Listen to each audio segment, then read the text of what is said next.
Hello everyone, welcome to another moto vlog on my channel. My name is Marshall3498. And on today's moto vlog, what I'd like to talk about is motorcycle related as usual. And that topic is what are, the differences between a dual sport and an adventure bike, and which is better or worse. So, I've had both. This is a 300 Honda that I'm riding now, and I had at one time a KTM 890 Adventure, the standard model. And I can here to tell you that, especially for someone looking for a second bike, say you already have a bigger street bike or a bigger, like a big GS or something like that you really just ride on the road, and you just want something to start off-road, start gravel riding with, and go from there. I can tell you right now, this little bike that I'm riding, this little Honda 300L, it's kind of hard to beat. It's cheap, parts are super available, and there's very little vibration. For all the smaller dual sports, if you can handle the little bit lack of power, this is probably, in my humble opinion, of course I'm biased because I own one, probably the best one. But,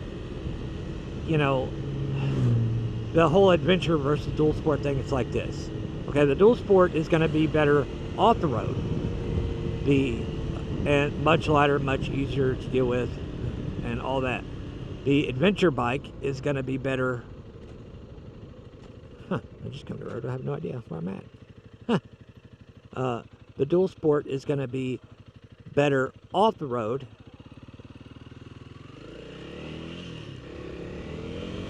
and the adventure bike is going to be better on the road, but worse off-road. I think I said that right. But, dual sports are decent enough on the road. They're not the most comfortable. They're, they handle a little vague because of the smaller tires and stuff. They're a little harder to get, a good mix of tires for. It's kind of hard to find a 50-50 tire. There are a few choices, but not a whole lot. The adventure bike tires, a lot of times, there's more 50-50 choices, and a little bit less super off-road aggressive choices, but more 50-50, more 80-20, stuff like that. I could go on and on. Anyways, but the whole adventure bike thing versus dual sport thing, it's like this. Which are you going to ride more? Are you looking to do more single track stuff? If you're really gnarly woods riding, get a dual sport. If you're gonna kind of ride BDR stuff and ride mostly on the road, especially if it's your second bike, then a mid-size adventure bike might be a better choice.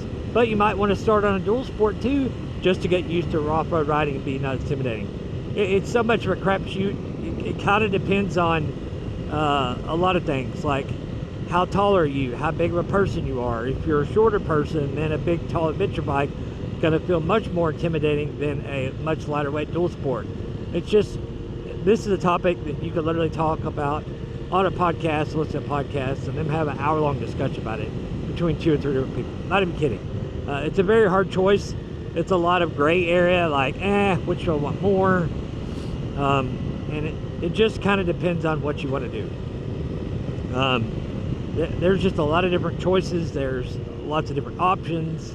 You can go buy like a 300 Rally that's kind of a mix between a dual sport and an adventure bike, but really it's just a dual sport with a bigger gas tank and more wind protection than what you can add to it, basically.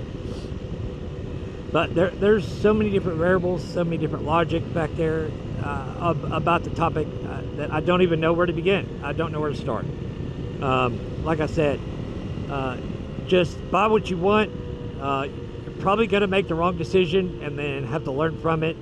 Sell that and buy whichever one you didn't buy, and then end up buying, say, the bigger one later after you've sold it, bought a dual sport, then go back from a dual sport to an adventure bike after you rode the dual sport a while. So it's really confusing, it's really weird, and it's a hard thing to have to deal with, to decide what you want to do and which is a good idea and which is a bad idea. It's a very tough choice, and it's one only you can make. But that's all about for today's motovlog, guys. If you've not already done so, please like, share, subscribe, leave a comment down below. Ride safe. We'll see you on the next one. See ya.